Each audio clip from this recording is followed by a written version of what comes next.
everybody, and welcome to today's video. And in today's video, I'll be doing the 2024 election prediction between Arizona Senator Kyrsten Sinema and Donald Trump. I'm gonna start immediately by living all of Sinema's safe states. By the way, for my 100 subscriber election night, I'm gonna try to continue to work on it tomorrow. I believe my school day is starting later. I don't know, and maybe it's something weird with like these exams. So it's or not exams, like it's weird, but it's starting a bit later tomorrow, I think. So hopefully I can do it then. And then obviously on Wednesdays, I say obviously like on Wednesdays, if you didn't know, my day starts significantly later. So I'll be able to try to get a lot of work in the election night done there. By the way, Colorado probably gonna be safe for Cinema. I mean, like, she's not gonna do poorly enough for the Hispanic and Latino voters in the She's gonna do just well enough in the suburbs. For her likely states, so New Mexico, Virginia, Maine at large, and that is it. So in New Mexico, I don't see her being strong enough among oil workers. I don't see her doing well enough for the Hispanic and Latino vote to win it safe. Probably end up being like 9 or 8% in Virginia. She's gonna probably do pretty well with the black vote and probably do I'm saying she's gonna do bad with the black vote and probably do average in the DC suburbs. Um, Whereas Trump will get a lot of rural turnout. She'll probably win it by like 9 or 8%. Um, I don't know if she's the best Democrat for the black vote. She's not like she's not amazing. She could definitely be worse, but she's still not very good. Um, Maine at large. I mean, like she's Trump's gonna continue to Trump's gonna do well with white rural voters. And I see Sinema getting enough of the white rural college educated vote to be able to carry it by 9 or 8%. For Trump's likely states, he gets Nebraska's first, Kansas, Iowa, Ohio, Maine second, West Virginia safe, Alaska, and South Carolina. In Nebraska's first, Sinema's just gonna do better in the suburbs. That's basically gonna be it. Although she could do slightly worse in rural areas. In Kansas, once again, Sinema's going to do better in Kansas City suburbs. She's probably going to do better in the Wichita area. Many of these areas are just shifting to the left. Whereas Trump will probably still be able to do pretty well with rural voters. In Iowa, I don't see Sinema getting enough support from white rural voters. I don't see her being populist enough to be able to do it. Ohio, she's going to not be very strong for the working class, I don't think. I think that there are two different scenarios in terms of Sinema's working class strength, and it's very weird. I think she would either be strong, like one of the better Democrats, or abysmal. And I mean, like, I see her being abysmal. We tend to see moderates do worse, and she is definitely one of the most moderate Democrats in the Senate. So, I think that would probably hurt her with the working class, whereas Trump's still going to get loads of rural turnout. Man, second, it's a very similar thing. She's not going to do well enough. She's not going to have a populist message, or not. She's not going to have a populist enough message. In South Carolina, she's not going to do very well with the black vote. Whereas Trump's going to get a lot of white rural turnout. Probably giving it to Trump by 12 or 13%, maybe 14%. In Alaska, Sinema, we're going to see more and more Native American voters turn out in Alaska, which is going to favor the Democrats. But Trump's still going to do pretty well with oil workers.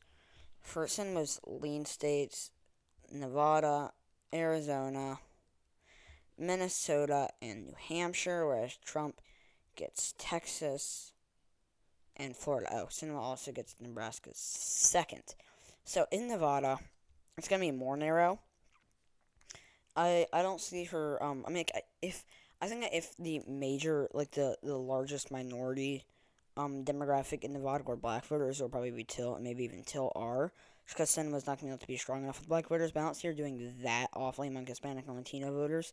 Whereas Trump's still going to do really well in the rural areas, probably giving it to Sinema by like 1.7. In Arizona, this is her home state. Like she was able to beat Martha McSally there in 2018 by a pretty large margin, by a lean margin. And against Trump, I mean, like, Trump is obviously, or I don't want to say Trump is similar to McSally. It's probably better said McSally is similar to Trump, as she is a Trumpist. So I mean, like, obviously Trumpists aren't going to do very well in Arizona suburbs. Even I think there are a lot of Trumpists that wouldn't. Like, I don't think Ron DeSantis is very good in the suburbs. That's a topic for another day. I've already made a video on that. But I mean, like, Trump's just not going to be very strong, or Sinema will be strong enough. Minnesota, she's going to do pretty poorly with the working class. Once again, sorry, I just hit my mic with my hand. And she's gonna do pretty poorly in Minneapolis. Probably giving it to her by like 2 or 3, maybe 1.5, 1.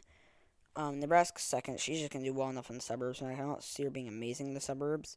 And it could honestly, I'm not actually probably better, like labeled likely, just because Biden was able to carry it likely, and it's going to continue to shift.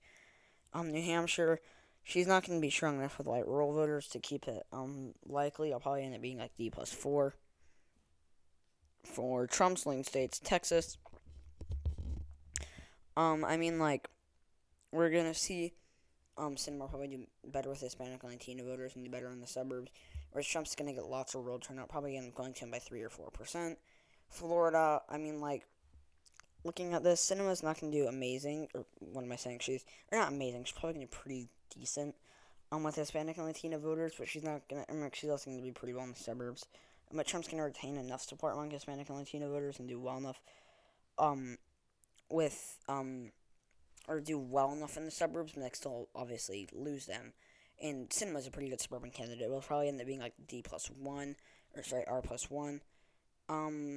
For the tilt states, and these will basically decide it. For Sinema, she is literally one in Michigan. Trump gets everything else. Georgia could probably go either way, which is weird because it's basically the deciding state in this election, but I'm going to narrowly give it to Trump. So, in Wisconsin,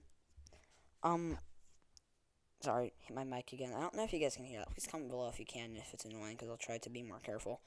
But in Wisconsin, Sinema's not going to be able to be strong enough for the working class, and she's just not going to get enough black turnout to be able to carry the state, and it'll probably end up going to Trump by like 0.8. Pennsylvania, once again, very similar thing. She won't be able to get enough minority turnout in Philly. She's not going to be amazing with the working class either. And she's going to do pretty average for a Democrat in rural areas, which is bad. But she is going to do decent in the suburbs. Michigan, she's going to do well enough I don't know. I mean, like, the thing is, we're going to see her do poorly with the working class and poorly with black voters. I just don't see it being enough. Like, if Trump were, I think at this point, in 2024, I don't see many scenarios, no, I say many scenarios where the GOP can win Michigan. There are a few where they easily could, but I think that at this point it's probably too liberal. The suburbs are going to be too blue. She's going to narrowly hang on with just enough suburban support. Though once again, she's going to do pretty poorly with the working class and pretty poorly with the black vote. North Carolina, I mean, like, Trump's going to do really well with the working class. Actually, I'm going to give it to him lean because he's going to do really, sorry, I just made a weird noise in my mouth. I don't know if you could hear that. Please comment down below, though, by the way. Like, how, I'm trying to think of the right word. Sensitive, I guess the mic is. Because, like, I'm tapping my knee right now, and if you guys can, like, if that's, like, annoying, or if you can hardly hear me, or what, so please let me know, because I'm going to be able to try to, I don't know how much I can do for my mic, but, at least position it in ways that are better, so please comment down below, any stuff like that. Anyways, North Carolina, Trump is going to do well enough with the working class. Sinema's not going to be able to get enough suburban support. She's going to do pretty poorly with the black vote, and Trump's going to get enough rural turnout. Georgia, Sinema's not going to be able to do well enough with the black vote. She's not going to be able to do well enough in Atlanta. She's not going to be able to do well enough with the black rural vote, whereas Trump's going to be able to get a lot of white rural turnout, which will narrowly give it to him. So yeah, thank you guys so much for watching this video. If you enjoyed it, please leave a like below. Stay tuned for my next video tomorrow. Subscribe to my channel if you haven't already, and I'll see you all tomorrow. Bye!